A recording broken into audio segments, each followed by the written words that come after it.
Hello friends. CDP की marathon का आज पार्ट 2 है। इससे पहले हम पार्ट 1 कर चुके हैं। तो अगर आपने पार्ट 1 नहीं देखा है तो मेरे चैनल बेस्ट फॉर टेट पर जाकर आप सीडीपी की मैराथन का पार्ट 1 है, आधे टॉपिक हम उस पार्ट में कवर कर चुके हैं और जो टॉपिक हमारे रह गए थे हम इस पार्ट में कंप्लीट कर लेंगे। तो मतलब आज हमारी सीडीपी की मैराथन कंप्लीट हो जाएंगी। तो चलिए शुरू कर लेते हैं आज की क्लास। और आई होप आप अपनी तैयारी बहुत अच्छे से कर रहे होंगे, क्योंकि डेट शीट जो आपकी एग्ज़ाम डेट है वो बहुत पास आ गई है।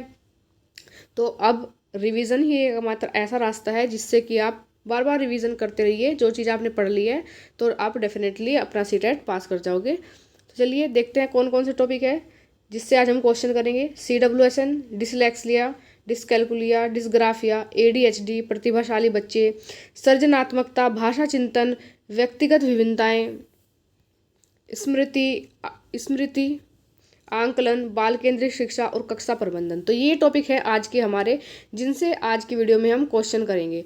तो चलिए दोस्तों शुरू कर लेते हैं आज की क्लास का पहला क्वेश्चन।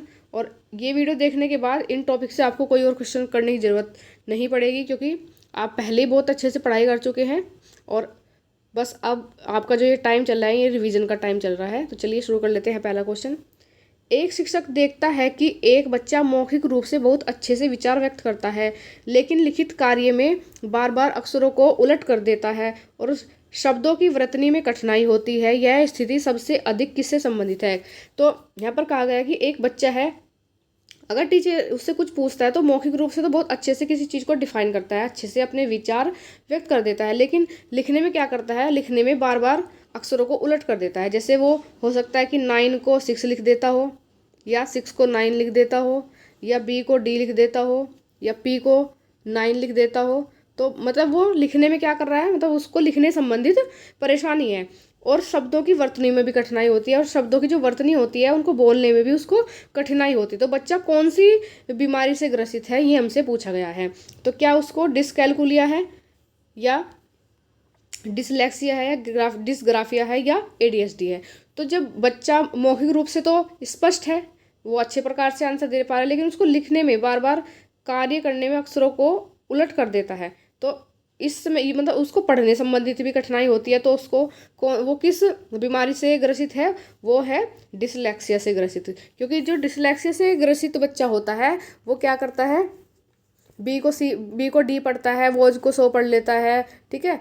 मतलब इस तरह से शब्दों को, अक्षरों को उल्टा पढ़ लेता है। उसको बोलने संबंधित मतलब शब्दों की वर्तनी संबंधित भी कठिनाई होती है, तो उसको बोलते हैं डिसलेक्सिया। ऑप्शन नंबर B सही हो जाएगा। नेक्स्ट क्वेश्चन पर चलते हैं। डिसलेक्सिया वाले बच्चे के लिए निम्न में से कौन सी रणनीति सबसे उपयुक्त होगी? एक बच्चा है जो डिसलेक्सिया से पीड़ित है। अब डिसलेक्सिया से पीड़ित बच्चा कैसा होगा? जो मतलब अक्षरों को उल्टा सीधा करके जो शब्द होते हैं उनको सही से नहीं पढ़ पाता। जैसे हम अभी पढ़ कर आए हैं ऊपर, B को D पढ़ देता है, 9 को 6 पढ़ देता है, 6 को 9 पढ़ देता है। तो ऐसे बच्चे के लिए सबसे अच्छी रणनीति क्या होगी? बार बार लिखित दंड देना, बार बार उसे दंड देना कि तुम ये, अगर तुम B को बार बार D लिख रहे हो तो इसको बार बार लिखो। ऐसे B को बार बार भी लिखते जाओ, D को बार बार लिखते जाओ। तो उसको ऐसे लिखित दंड देना नहीं, केवल मौखिक परीक्षा लेना। तो क्या केवल मौखिक परीक्षा लेना ही इस चीज़ का समाधान है? नहीं। बहुत संवेदी, जिनको हम मल्टी सेंसरी के नाम से जानते हैं, शिक्षण का उपयोग करना। तो उसके लिए क्या यूज़ करना? मल्टी सेंसरी शिक्षण का प्रयोग करना। ऑप्शन नंबर C हमारा सही हो जाएगा। नेक्स्ट क्वेश्चन पर चलते हैं। नेक्स्ट क्वेश्चन ने पूछा है, एक बच्चा गणितीय चिन्हों को समझने, संख्या संबंध स्थापित करने और साधारण गणना करने में लगातार कठिनाई अनुभव करता है। यह मुख्यतः किस कठिनाई को दर्शाता है? तो यहाँ पर कहा गया है कि एक बच्चा है, तो कुल मिलाकर उसको मैथ्स में परेशानी है, क्योंकि वो चिन्हों को नहीं समझ पा रहा है, संख्याओं के बीच में संबंध स्थापित नहीं कर पा रहा है, और साधारण गणना करने में भी उसको क्या होती है? कठिनाई होती है। मान लीजिए एक बच्चा क्या करता है, मान लीजिए सब्ट्रैक्शन का साइन है, इसको या ये प्लस का साइन है, मल्टीप्लाई का साइन है, या ये डिवाइड का साइन है। तो सब्ट्रैक्शन के साइन को क्या समझता है? एडिशन का साइन समझ लेता है, या एडिशन के साइन को मल्टीप्लाई का साइन समझ लेता है, मल्टीप्लाई के साइन को प्लस का साइन मतलब एडिशन का साइन समझ लेता है, और डिवाइड का जो साइन होता है हमारा उसको सब्ट्रैक्शन का साइन समझ लेता है। मतलब उसको जो ये साइन होते हैं, जो मैथमेटिकल साइन होते हैं, उसको समझ नहीं आ रहे हैं, और संख्याओं में संबंध भी स्थापित नहीं कर पा रहा है। जैसे मतलब वो यही नहीं बता पा रहा कि 2 + 1 कितना होता है, मतलब एडिशन नहीं कर पा रहा, या वो ऐसे नहीं बता पा रहा कि 3 × 2 कितना होता है, या 3 × 2 कितना होता है। तो मतलब उसको, बच्चे को ये चीज़ें करने में कठिनाई अनुभव होती है। तो वो किस चीज़ से ग्रसित है, तो क्या वो डिस्ग्राफिया से सॉरी क्या वो डिस्ग्राफिया से पीड़ित है? नहीं। अगर डिस्ग्राफिया से वो पीड़ित होगा तो उसको लिखने संबंधित कठिनाई होगी। क्या वो डिस्कैलकुलिया से संबंधित है? जी हाँ, क्योंकि अगर जो बच्चा मैथ्स में कमज़ोर होता है या मैथ्स में मतलब कठिनाई महसूस करता है किसी भी तरह की, तो उस बच्चे के अंदर कौन सा वो होता है, कौन सा विकार होता है? डिस्कैलकुलिया। तो ऑप्शन नंबर बी हमारा यहाँ पर सही हो जाएगा। नेक्स्ट क्वेश्चन देखते हैं। नेक्स्ट क्वेश्चन है ADHD, जिसको हम अटेंशन हाइपर एक्टिव डिसऑर्डर बोलते हैं, वाले विद्यार्थी के संबंध में शिक्षक का सबसे उपयुक्त व्यवहार क्या होगा? अच्छा, जो ये ADHD वाले बच्चे होते हैं, इनमें क्या होता है, ये एक जगह टिक कर नहीं बैठते हैं, मतलब हमेशा उछल कूद करते रहते हैं, 1 सेकंड के लिए भी आराम से बैठना ये पसंद नहीं करते हैं। तो इनके व्यवहार को मतलब इनके व्यवहार को कंट्रोल करने के लिए शिक्षक का सबसे उपयुक्त व्यवहार क्या होना चाहिए, ये पूछा है। उसे लंबे समय तक एक ही कार्य में लगाए रखना। वो तो पहले से इतना हाइपर एक्टिव है कि वो रुक कर ही नहीं बैठता है एक जगह, तो कैसे वो लंबे समय तक एक कार्य में लगा रहेगा, ये गलत हो जाएगा। उसके व्यवहार को जानबूझकर किया गया अनुशासनहीन व्यवहार मानना चाहिए। वो जानबूझकर कुछ नहीं करता है, क्योंकि उसका फंक्शनल ही इस तरह का है कि वो हाइपर एक्टिव है। तो वो मतलब उसका माइंड ही इस तरह से काम करता है कि वो बच्चा एक जगह रुक कर नहीं बैठता है, तो वो जानबूझकर किया गया नहीं है, इसलिए उसको अनुशासनहीन व्यवहार नहीं मानना चाहिए।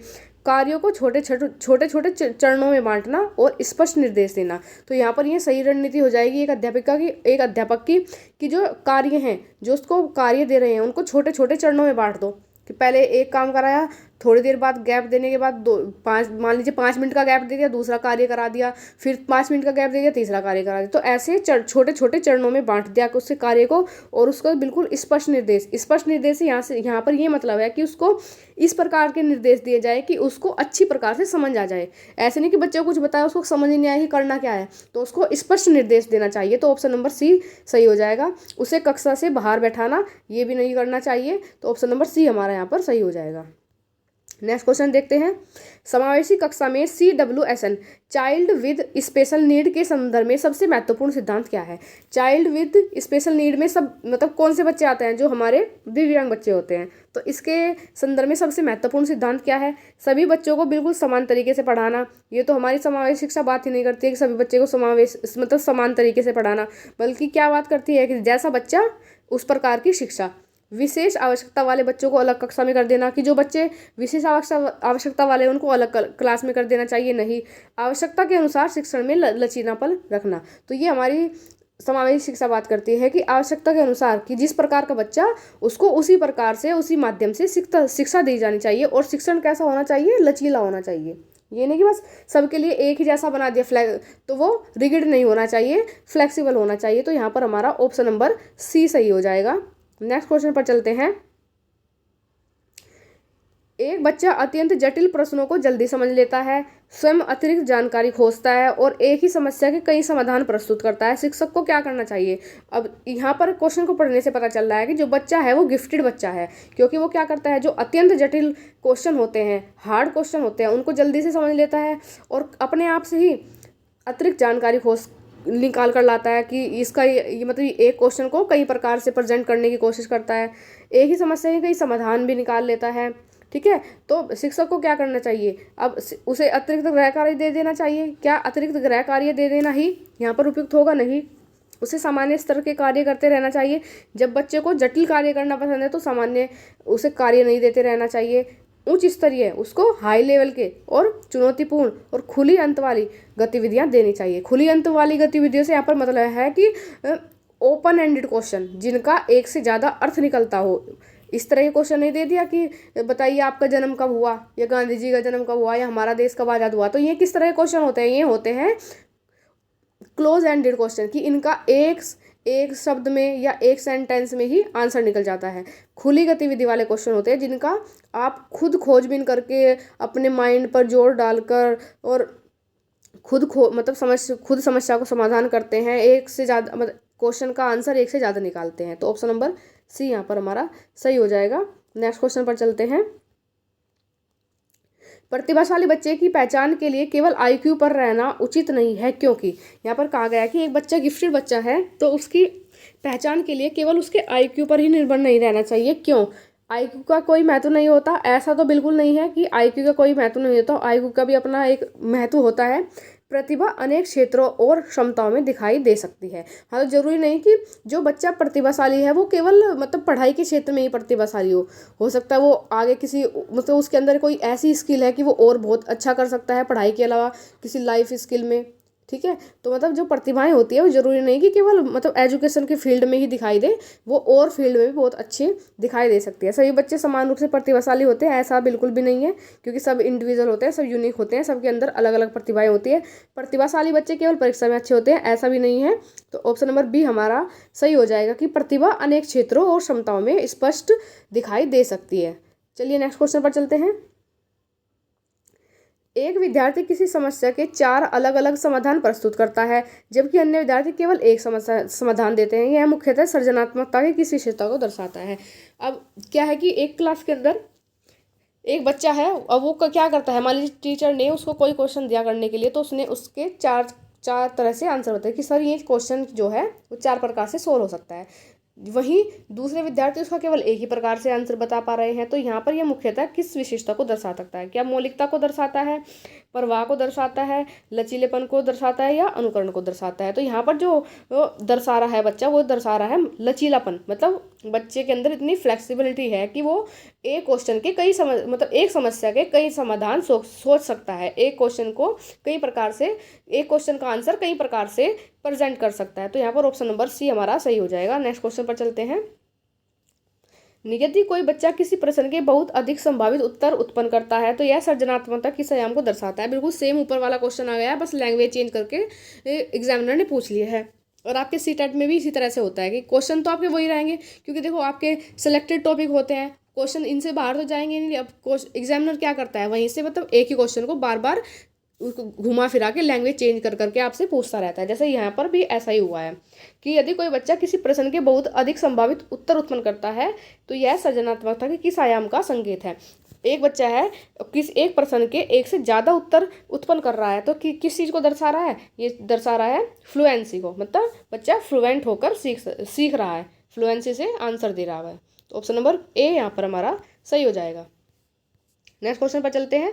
सृजनात्मकता को बढ़ाने के लिए शिक्षक को किस प्रकार के प्रश्न अधिक पूछने चाहिए। अगर एक टीचर को बच्चे के अंदर क्रिएटिविटी लेकर आनी है तो उसको किस प्रकार के प्रश्न पूछने चाहिए। केवल हाँ और नहीं वाले, तो क्या केवल हाँ और नहीं वाले क्वेश्चन पूछकर कोई बच्चा अपने अंदर मतलब कोई बच्चा क्रिएटिव हो सकता है। नहीं, केवल स्मृति आधारित पूछकर मतलब केवल जो बच्चे ने रट रखा है केवल वो पूछकर क्या बच्चा मतलब सृजनात्मक हो सकता है। नहीं, एक से अधिक संभावित उत्तर वाले प्रश्न पूछकर।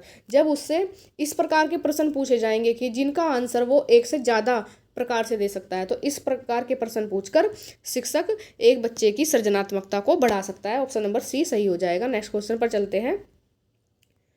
आज मैं आपको ज़्यादा डिफाइन क्यों नहीं कर रही हूँ, क्योंकि हम इससे पहले ये सब टॉपिक डीप में पढ़ चुके हैं और आज हमारी मैराथन क्लास है और आप लोगों के पास भी अभी इतना टाइम नहीं बचा है कि आप किसी चीज़ को ज़्यादा डीप में जाकर पढ़ें, क्योंकि सिर्फ आपके पास रिवीजन का टाइम बचा है और ये सब हम पहले भी पढ़ चुके हैं। तो इसलिए आज ज़्यादा डिफाइन नहीं करेंगे, जल्दी जल्दी अपने क्वेश्चन कंप्लीट करेंगे। चलिए नेक्स्ट क्वेश्चन पढ़ते हैं। यदि पृथ्वी पर गुरुत्वाकर्षण बल अचानक समाप्त हो जाए तो क्या होगा। तो टीचर ने पूछा कि यदि पृथ्वी पर अचानक से क्या हो जाए, गुरुत्वाकर्षण बल खत्म हो जाए तो क्या होगा। इस प्रश्न में सृजनात्मकता के विकास की सबसे अधिक संभावनाएं क्यों हैं। तो अब ये इस प्रकार का प्रश्न है कि इसका आंसर एक वर्ड में या एक सेंटेंस में नहीं दिया जा सकता, क्योंकि हर बच्चा अपनी सोच के आधार पर अलग अलग इस प्रश्न का आंसर देगा। कोई कहेगा कि सर हम तो जब पृथ्वी का गुरुत्वाकर्षण बल खत्म हो जाएगा तो सब मतलब जैसे अंतरिक्ष में सब तैरते रहते हैं ऐसे तैरने लगेंगे, या पृथ्वी मतलब सब अपने अपने प्रकार से जैसे जैसे उनके माइंड में आएगा इस तरह के आंसर करेंगे। तो यहाँ पर देखते हैं इसका केवल एक ही उत्तर सही है, ऐसा बिल्कुल भी नहीं है कि इसका एक ही उत्तर सही है, क्योंकि बच्चे के माइंड में जैसे जिस प्रकार के विचार आएंगे वो उस तरह से उसके विचार प्रकट करेगा। यह कल्पना, बच्चे क्या करेंगे, इमेजिनेशन करेंगे और वैकल्पिक संभावनाओं को प्रोत्साहित करता है। तो ये किस प्रकार का क्वेश्चन है, ये इस प्रकार का क्वेश्चन है कि ये कल्पना और वैकल्पिक संभावनाओं को प्रोत्साहित करता है, क्योंकि बच्चे कल्पना करेंगे और कई विकल्प निकालेंगे कि सर ऐसा होगा, वो इस तरह से होगा, हम भी तैरने लगेंगे। ठीक है, तो ऑप्शन नंबर बी हमारा यहाँ पर सही हो जाएगा। नेक्स्ट क्वेश्चन पर चलते हैं। नेक्स्ट क्वेश्चन है भाषा और चिंतन के संबंध में रचनावादी दृष्टिकोण के अनुसार। अब भाषा और चिंतन जो हमारी लैंग्वेज और थॉट्स हैं उसके बारे में रचनावादी दृष्टिकोण क्या है। भाषा का चिंतन से कोई संबंध नहीं है, गलत। भाषा और चिंतन का आपस में गहरा संबंध है। भाषा केवल संचार का साधन है, गलत है। सामाजिक अंतःक्रिया भाषा और उच्च मानसिक प्रक्रियाओं के विकास में महत्वपूर्ण भूमिका निभाती है। तो जो भाषा होती है वो क्या है, वो सामाजिक अंतःक्रिया, मतलब भाषा से ही तो हम समाज से इंटरेक्ट करते हैं और मानसिक प्रक्रियाओं के विकास में महत्वपूर्ण भूमिका निभाती है। ऑप्शन नंबर सी हमारा यहाँ पर सही हो जाएगा। नेक्स्ट क्वेश्चन है वाइगोत्स्की के दृष्टिकोण से शिक्षक द्वारा बच्चे की ऐसी सहायता देना जिसे धीरे धीरे हटा लिया जाए क्या कहलाता है। वाइगोत्स्की ने जो कॉन्सेप्ट दिया था स्कैफोल्डिंग, तो स्कैफोल्डिंग किस लिए दिया जाता है, बच्चे की ज़रूरत के हिसाब से मदद करना, मतलब जब बच्चे को जिस प्रकार की ज़रूरत है, जितनी ज़रूरत है उसी हिसाब से उसकी सहायता करना। तो इसी सहायता को क्या नाम दिया गया है, स्कैफोल्डिंग। तो ऑप्शन नंबर बी हमारा यहाँ पर सही हो जाएगा। और ये मतलब ये जो सहायता होती है शुरू में दी जाती है और बाद में इसको धीरे धीरे हटा लिया जाता है। तो वाइगोत्स्की के दृष्टिकोण से शिक्षक द्वारा बच्चे को ऐसी सहायता देना जिसे बाद में धीरे धीरे हटा लिया जाता है उसको बोलते हैं हम स्कैफोल्डिंग। ये हम बहुत बार डिस्कस कर चुके हैं, आई होप कि आपको अब अच्छे से पता होगा, इसको बार बार डिस्कस करने की ज़रूरत भी नहीं है। एक बच्चा अकेले किसी गणितीय समस्या को हल नहीं कर पाता। अब एक बच्चा है वो बिना किसी सपोर्ट के किसी मतलब मैथ के किसी क्वेश्चन को समझ नहीं पाता है या हल नहीं कर पाता है, लेकिन समक्ष साथी की सहायता से उसे सही ढंग से हल कर लेता है। लेकिन कोई उसका मतलब पीयर ग्रुप में कोई उसका ऐसा क्लासमेट है जो उसकी सहायता कर देता है, उसकी सहायता पाकर वो बच्चा उस समस्या को हल कर लेता है। यह स्थिति की अवधारणा को सबसे अच्छी तरह से दर्शाती है। तो जब हमने वाइगोत्स्की का सिद्धांत पढ़ा था तो हमने उसमें पढ़ा था कि जब बच्चे को मतलब बच्चा किसी कॉन्सेप्ट में क्या होता है फंस जाता है, ठीक है, और टीचर उसके पास आता है तो उसको थोड़ा सा छोटा सा हिंट देता है कि बच्चा ये इस तरह से आपको ये करना है, और वो हिंट पाकर बच्चा उस पूरे क्वेश्चन को सोल्व कर देता है। तो यहाँ पर क्या हुआ, वो उसको क्या मिला, स्कैफोल्डिंग मिल गई, ठीक है।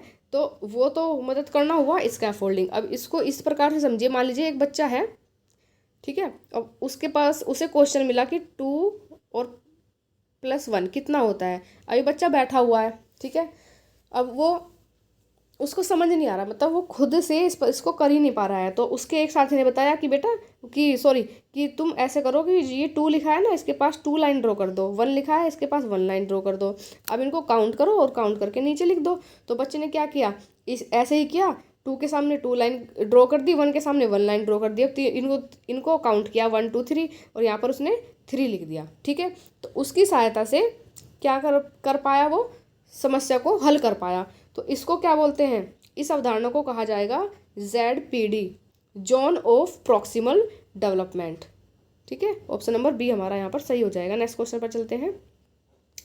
नेक्स्ट क्वेश्चन है व्यक्तिगत विभिन्नताओं को ध्यान में रखते हुए शिक्षक की सबसे उपयुक्त रणनीति क्या होगी। इंडिविजुअल डिफरेंसेस को माइंड में रखते हुए एक टीचर क्लास में गया है पढ़ाने के लिए, तो सबसे अच्छा उसका वे क्या होगा पढ़ाने का, ये पूछा है। सभी विद्यार्थियों के लिए समान गति, क्योंकि क्लास के अंदर तो सभी प्रकार का बच्चा है, स्पेशल भी है, गिफ्टेड भी है, ठीक है, CWSN के बच्चे भी हैं, नॉर्मल है, एवरेज बच्चा है। तो क्या वो सबको समान गति से पढ़ाएगा, तो क्या सबसे अच्छी रणनीति होगी, नहीं। केवल औसत विद्यार्थी को ध्यान में रखकर पढ़ाएगा कि जो एवरेज बच्चे हैं केवल क्या उनको ध्यान में रखकर पढ़ाएगा, तो फिर गिफ्टेड बच्चों को क्या होगा, जो चुनौतीपूर्ण कार्य पसंद करते हैं।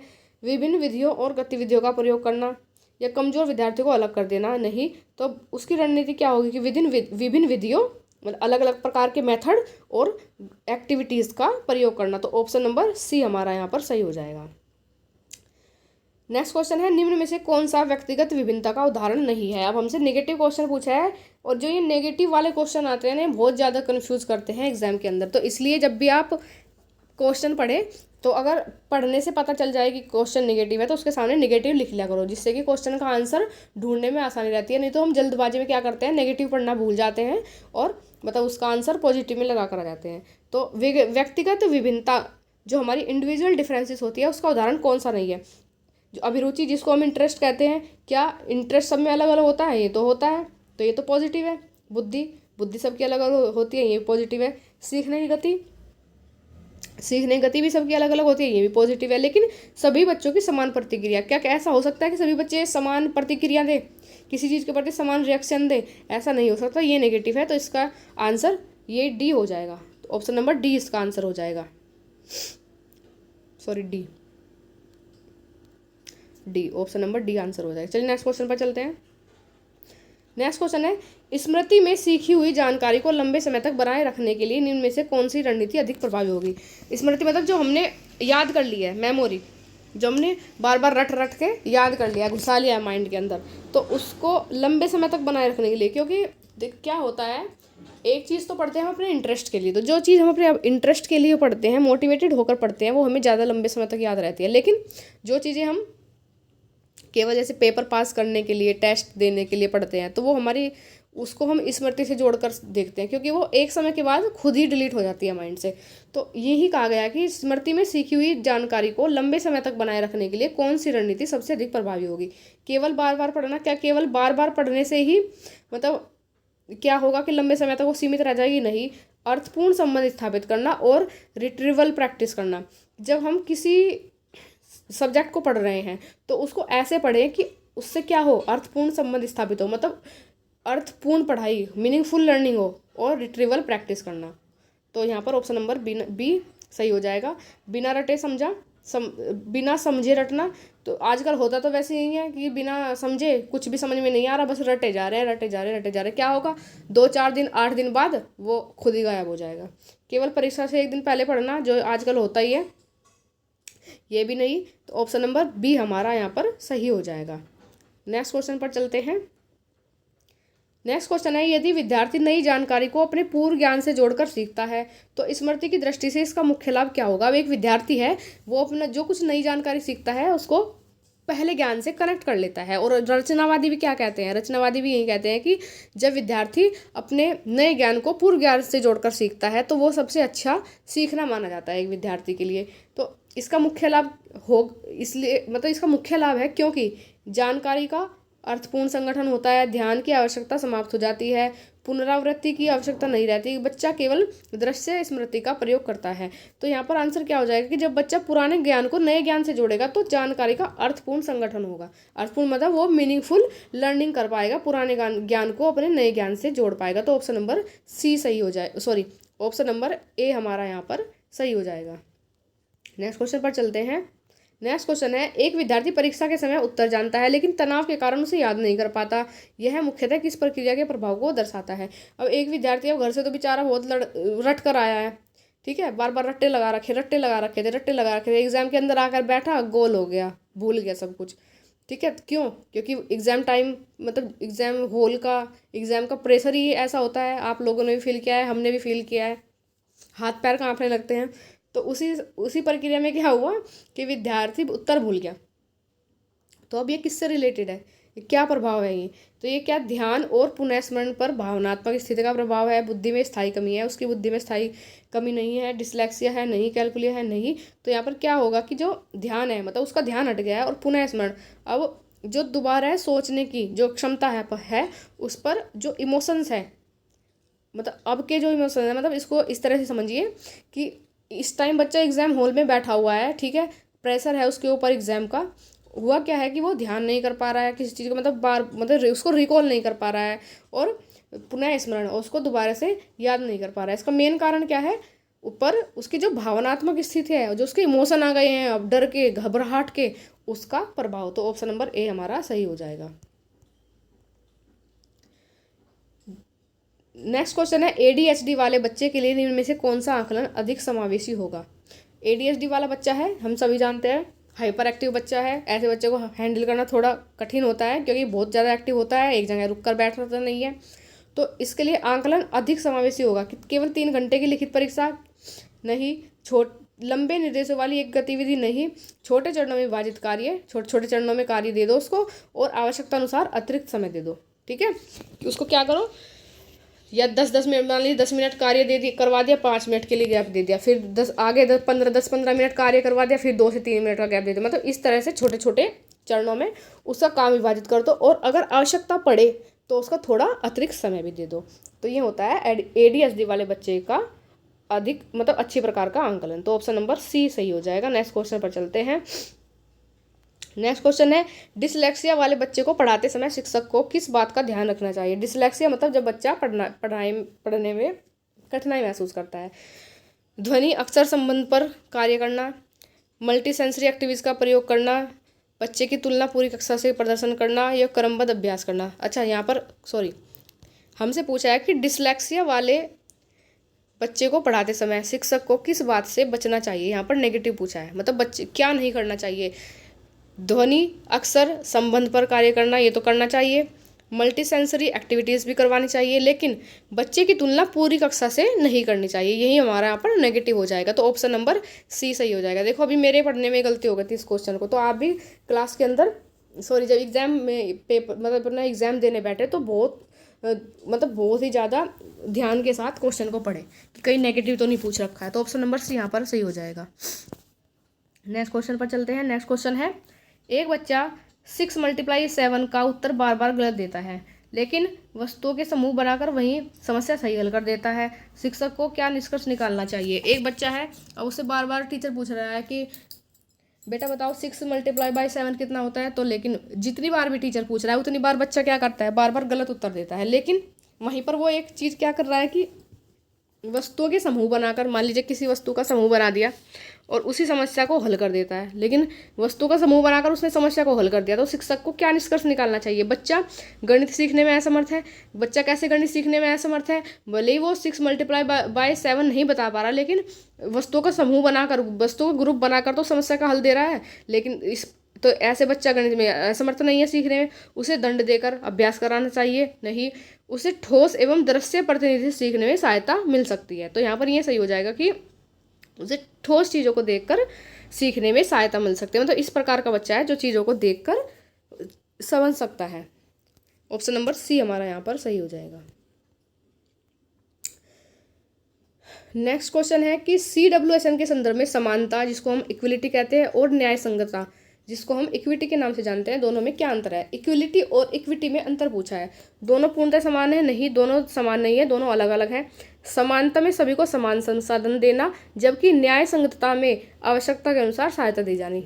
यहाँ पर ये बताया गया है कि जो इक्विलिटी होती है उसमें तो सभी को समान संसाधन देना। जैसे एक क्लास में सभी प्रकार के बच्चे बैठे हुए हैं, उसके अंदर गिफ्टेड बच्चा भी है, स्पेशल बच्चा भी है, एवरेज बच्चा भी है, ठीक है, सभी प्रकार के बच्चे बैठे हुए हैं, तो सबको समान संसाधन देना, समान संसाधन प्रोवाइड करवाना, वो होता है इक्वालिटी। लेकिन इक्विटी क्या होता है कि जिस प्रकार का बच्चा, उसको उसी प्रकार से शिक्षण दिया जाए, उसकी आवश्यकता को ध्यान में रखे, ठीक है, उसको शिक्षण दिया जाए, इसको बोलते हैं इक्विटी। तो यहाँ पर ऑप्शन नंबर बी हमारा सही हो जाएगा। नेक्स्ट क्वेश्चन पर चलते हैं। नेक्स्ट क्वेश्चन है, एक शिक्षक प्रतिभाशाली बच्चे को बार बार वही पाठ दोहराने के बजाय उसे किसी वास्तविक जीवन की समस्या पर स्वतंत्र परियोजना देता है, यह किस सिद्धांत के अधिक अनुरूप है।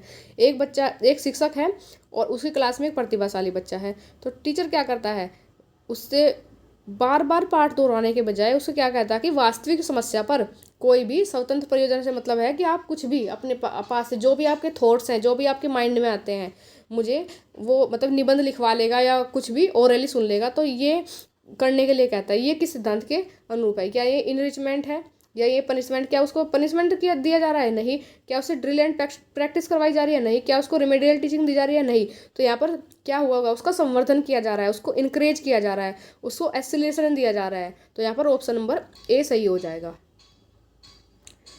नेक्स्ट क्वेश्चन पर चलते हैं। यदि शिक्षक विद्यार्थियों से पूछता है इस समस्या को हल करने का कोई दूसरा तरीका क्या हो सकता है, तो वह मुख्यतः किस क्षमता को बढ़ावा दे रहा है।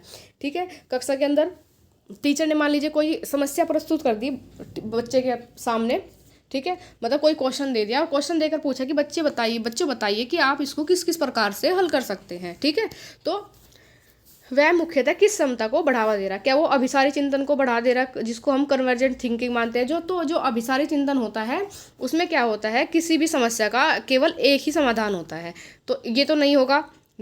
दूसरा है अपसारी चिंतन। तो जो अपसारी चिंतन होता है उसमें किसी भी समस्या का एक से ज़्यादा समाधान हो सकते हैं, मतलब किसी भी समस्या को बच्चा एक से ज़्यादा प्रकार से हल कर सकता है। तो यहाँ पर ऑप्शन नंबर बी सही हो जाएगा कि जो अपसारी चिंतन होता है उसमें क्या होता है, समस्या को जो हल करने का तरीका होता है वो एक से ज़्यादा हो सकता है। तो ऑप्शन नंबर बी हमारा यहाँ पर सही हो जाएगा। नेक्स्ट क्वेश्चन पर चलते हैं और देखते हैं नेक्स्ट क्वेश्चन में क्या पूछा है।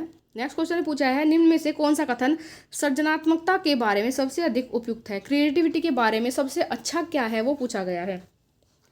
क्या केवल जो सृजनात्मकता होती है, जो क्रिएटिविटी होती है, क्या वो गिफ्टेड बच्चों में होती है? नहीं।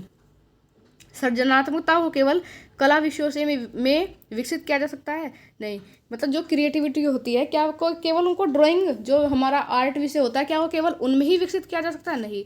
उचित वातावरण और शिक्षण द्वारा सृजनात्मकता को प्रोत्साहित किया जा सकता है। तो ऑप्शन नंबर सी हमारा यहाँ पर सही हो जाएगा। जो हमारी क्रिएटिविटी होती है वो जरूरी नहीं कि सिर्फ पर्टिकुलर फील्ड में ही हो, वो किसी भी फील्ड में हो सकती है। तो अगर बच्चे को उचित वातावरण मिल जाए और उचित शिक्षण मिल जाए बच्चे को, तो क्या हो सकता है? एक बच्चा क्रिएटिव हो सकता है। ठीक है, ऑप्शन नंबर सी हमारा यहाँ सही हो जाएगा। नेक्स्ट क्वेश्चन पर चलते हैं। नेक्स्ट क्वेश्चन ने पूछा है, यदि शिक्षक विद्यार्थी गलत उत्तर को तुरंत गलत कहने के बजाय यह पूछता, तुमने ऐसा उत्तर कैसे सोचा, तो इसका मतलब, इसका सबसे महत्वपूर्ण शैक्षिक लाभ क्या होगा? ठीक है, जैसे कि आजकल टीचर क्या करते हैं, मान लीजिए बच्चे को वर्क दे दिया और बच्चे ने BAT बैट की जगह BAD बैड लिख दिया। ठीक है तो बैड भी सही, लेकिन टीचर क्या करेगा, देखो तुमने ये गलत कर दिया, और उसको बिल्कुल एकदम से कट कर देगा। और आजकल क्या चल रहा है स्कूल के अंदर, आजकल स्कूल के अंदर चल रहा है, मान लीजिए बच्चे को फ्रूट्स नेम लिखवाए। ठीक है, तो अब बच्चे को फ्रूट्स नेम लिखवा दिए, इतने सारे फ्रूट्स हैं, बच्चा तो कुछ भी फ्रूट्स के नाम लिख सकता है, लेकिन क्लास टीचर्स क्या करा रहे हैं, क्लास टीचर करा रहे हैं कि बच्चे को जो फ्रूट हमने अपनी कॉपी में, उसी कॉपी में लिखवाया है ना, अगर बच्चे ने वही फ्रूट टेस्ट पेपर में नहीं लिखे तो आपको मार्क्स नहीं मिलेंगे। ठीक है, ये मैं चीज़ें कितनी बार देख चुकी हूँ। और तो मान लीजिए बच्चे को एप्पल, मैंगो, ऑरेंज, बनाना, गुआवा, ये स्पेलिंग लिखवा दी टीचर ने क्लास में कॉपी के अंदर। ठीक है, तो अगर बच्चे ने ये स्पेलिंग के बजाय कोई और स्पेलिंग लिख दी फ्रूट की, तो उस पर मार्क्स नहीं मिलेंगे। आजकल ये हालत है टीचर्स की, प्राइवेट स्कूलों के टीचर्स की, जो प्राइवेट स्कूल के जो टीचर्स होते हैं। तो ये किस ओर ले जा रहा है बच्चे को? ये बच्चे को ले जा रहा है केवल ड्रिल एंड प्रैक्टिस की तरफ, रोट लर्निंग की तरफ, कि बच्चा उसी चीज़ को रटे जो हमने कॉपी में लिखवा दी। क्यों भाई? फ्रूट्स तो कीवी भी होता है, ग्रेप्स भी होते हैं, ऑरेंज भी होता है, पपाया भी होता है। अगर बच्चा वो लिख कर आ गया है तो आप मार्क्स क्यों कट कर रहे हो बच्चे के? तो आजकल जो क्या हो गया है कि बस पैसे कमाने का साधन रह गए प्राइवेट स्कूल, और सिर्फ बच्चे को रोट लर्निंग की तरफ लेकर जा रहे हैं। तो यहाँ पर कहा गया है कि शिक्षक क्या कह रहा है कि बच्चे के गलत उत्तर पर तुरंत गलत नहीं कहा, लेकिन क्या पूछा कि तुमने ऐसा उत्तर कैसे सोचा। तो सबसे अच्छा शैक्षणिक लाभ क्या होगा? विद्यार्थी को केवल सही उत्तर याद हो जाता है, ऐसा नहीं है। शिक्षक विद्यार्थी की सोचने की प्रक्रिया समझ सकता है। इससे क्या होगा, जब वो पूछेगा कि आपने ऐसा उत्तर कैसे समझा, तो बच्चा बताएगा कि सर मैंने ऐसे ऐसे समझा। तो इससे टीचर को क्या पता चलेगा? इससे टीचर को पता चलेगा कि बच्चा किस प्रकार से सोचता है, उसकी सोचने की प्रक्रिया क्या है। तो ऑप्शन नंबर बी हमारा यहाँ सही हो जाएगा। नेक्स्ट क्वेश्चन पर चलते हैं। नेक्स्ट क्वेश्चन है, व्यक्तिगत विभिन्नताओं के संदर्भ में एक ही विधि सभी के लिए दृष्टिकोण की प्रमुख समस्या क्या है? अब यहाँ पर पूछा है कि एक ही विधि सभी के लिए। मान लीजिए एक टीचर है क्लास के अंदर, और क्लास के अंदर सभी प्रकार का बच्चा है, लेकिन टीचर क्या कहता है, मैं तो एक ही विधि से सबको पढ़ाऊंगा, जिसको पढ़ना है वो पढ़ लो, जिसको नहीं पढ़ना वो मत पढ़ो। तो इसकी सबसे प्रमुख समस्या क्या है? इससे पाठ्यक्रम छोटा हो जाएगा क्या? ऐसा करने से पाठ्यक्रम छोटा हो जाएगा? नहीं, यह सीखने की विभिन्न आवश्यकताओं और क्षमताओं की उपेक्षा करता है। तो ऑप्शन नंबर बी सही हो जाएगा कि ये क्या करेगा, इससे क्या होगा, जो सीखने की विभिन्न आवश्यकताएं हैं, जैसे सब बच्चों की अलग अलग आवश्यकताएं हैं और उनकी क्षमताएं हैं, उसकी उपेक्षा करेगा। इससे शिक्षक कार्य आसान हो जाएगा? नहीं। इससे सभी विद्यार्थी समान रूप से सीखेंगे? बिल्कुल भी नहीं। तो ऑप्शन नंबर बी हमारा यहाँ सही हो जाएगा। नेक्स्ट क्वेश्चन पर चलते हैं। नेक्स्ट क्वेश्चन है, एक बच्चा कक्षा में लगातार अपनी सीट छोड़ता है, प्रश्न पूरा होने से पहले उत्तर दे देता है और लंबे कार्य में ध्यान नहीं रख पाता। शिक्षक के लिए सबसे उपयुक्त पहला कदम क्या होगा? तो क्वेश्चन पढ़ने से आपको क्या समझ आ रहा है कि एक तो लगातार सीट छोड़ता रहता है, मतलब एक जगह टिक कर नहीं बैठता, हाइपर एक्टिव है, प्रश्न पूरा होने से पहले ही उत्तर दे देता है। ठीक है, मतलब कि टीचर ने क्वेश्चन पूरा ही नहीं किया, उससे पहले ही उत्तर दे दिया, और लंबे कार्य में ध्यान नहीं रख पाता। तो बच्चा क्या है? ADHD से पीड़ित है। बच्चे के अंदर क्या है? ADHD। तो शिक्षक का सबसे उपयुक्त कदम क्या होगा? क्या बच्चे को आलसी घोषित कर देना चाहिए? जब बच्चा एक जगह टिक कर ही नहीं बैठ पा रहा, अपनी सीट पर ही नहीं बैठ पा रहा है, क्वेश्चन पूरा होने से पहले आंसर दे रहा है, तो वो आलसी कैसे हो सकता है? तत्काल दंड दे देना ही। व्यवहार के पैटर्न को समझकर उसका पैटर्न, मतलब उसका व्यवहार समझे, और उसके बाद संरचित एवं छोटे छोटे कार्यों को व्यवस्था करना, उसके लिए छोटे छोटे कार्यों की व्यवस्था करना। तो ऑप्शन नंबर सी हमारा यहाँ पर सही हो जाएगा। उसे कक्षा से निकाल देना? नहीं। तो ऑप्शन नंबर केवल हमारा यहाँ पर सही हो जाएगा सी। और आज की क्लास का ये हमारा लास्ट क्वेश्चन है। एक समावेशी कक्षा में शिक्षक एक ही सीखने के लक्ष्य तक पहुंचने के लिए कुछ बच्चों को चित्र, कुछ को मौखिक निर्देश और कुछ को स्पर्शात्मक सामग्री देता है। यह मुख्यतः किस दृष्टिकोण को दर्शाता है? तो एक समावेशी कक्षा है, और समावेशी कक्षा क्या होती है? जिसमें सभी प्रकार के बच्चे होते हैं। अब सीखने के एक ही लक्ष्य तक पहुंचने के लिए, मतलब सीखने का एक ही लक्ष्य है, लेकिन सब जिस प्रकार का बच्चा, उसको उस प्रकार की मतलब निर्देश दे दिया। कुछ बच्चों को चित्र दे दिए, किसी को मौखिक निर्देश दे दिया, और कुछ को स्पर्श सामग्री दे दी। तो ये किस दृष्टिकोण को दर्शाता है? समानता आधारित शिक्षण। समानता आधारित शिक्षण ये तब होता जब सभी बच्चों को एक ही समान कार्य दिया जाता, जैसे कि सभी को चित्र दे दिए जाते बनाने के लिए, सबको कह दिया जाता कि ओरल ही टेस्ट होगा, तो ये नहीं है। विभेदीकरण शिक्षण, जिसको हम डिफ्रेंसिएशन इंस्ट्रक्शन के नाम से जानते हैं, कि विभेदीकरण शिक्षण, अलग अलग प्रकार का शिक्षण, कि जिस प्रकार का बच्चा उसको उसी प्रकार का शिक्षण कार्य करा देना। तो सब नंबर भी हमारा यहाँ पर सही हो जाता है। तो देखिए दोस्तों, ये थी आज हमारी CDP क्लास मैराथन का पार्ट 2, और आज हमारी CDP की मैराथन कंप्लीट हो चुकी है। आप कमेंट करके ज़रूर बताना कि आपको दोनों क्लास कैसी लगी, और आई होप कि अगर आपने ये दोनों क्लास अच्छे से कर ली तो इसके बाद आपका CTET में अच्छा स्कोर होने से कोई रोक ही नहीं पाएगा। बस आपको करना क्या है, बार बार रिवीजन करना है। क्योंकि मैं रिवीजन पर फोकस ज़्यादा फोर्स क्यों कर रही हूँ, क्योंकि अब इतना टाइम नहीं है आपके पास कि आप किसी चीज़ को मतलब कुछ नया पढ़ें, ठीक है। तो आपके लिए बेहतर क्या होगा कि जो आपने पढ़ लिया है आप बार बार उसको रिवाइज करते रहिए, ठीक है। और मिलते हैं अब नेक्स्ट वीडियो हमारी आएगी SST की मैराथन, वो भी हम 2 पार्ट में कराएंगे, पार्ट 1 पार्ट 2। चैनल से जुड़ जाइए। धन्यवाद, मिलते हैं नेक्स्ट वीडियो में।